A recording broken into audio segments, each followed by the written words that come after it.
ایک اور امریکی طیارہ بردار بحری بیڑا مشرق وسطی پہنچ گیا۔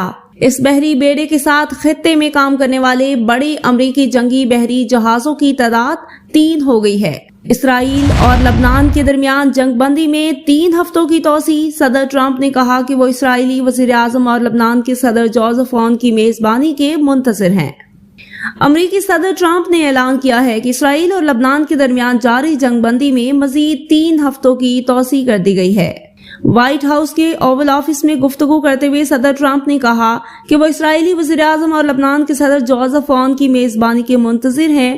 انہوں نے بتایا کہ اوول آفس میں اسرائیل اور لبنان کے سفیروں سے ان کی ملاقات مثبت اور تعمیری رہی۔ صدر ٹرمپ کا کہنا تھا کہ امریکہ لبنان کے ساتھ مل کر کام کرنے کے لیے تیار ہے تاکہ وہ خود کو حزب اللہ سے محفوظ رکھ سکے۔ انہوں نے اس عزم کا اظہار کیا کہ خطے میں امن و استحکام کے لیے سفارتی کوششیں جاری رکھی جائیں گی۔ ایران کے ساتھ مستقل معاہدہ چاہتے ہیں، ٹرمپ کا ڈیل کی صورت میں آبنائے ہرمز کھولنے کا اعلان۔ پتوں کی شادی سے انکار پر لڑکی نے نوجوان کو ماتھے پر گولی مار دی۔ لڑکی قریبی رشتہ دار ہے جو بیٹے پر شادی کے لیے دباؤ ڈال رہی تھی، نوجوان کی والدہ کا بیان۔ اسپیس ایکس پاکستانی نوجوان کی AI $60 ارب میں خریدنے کے لیے تیار۔ کمپنی اسپیس ایکس کے مطابق کرسر اور اسپیس ایکس بہتر کوڈنگ کے لیے مل کر کام کر رہے ہیں۔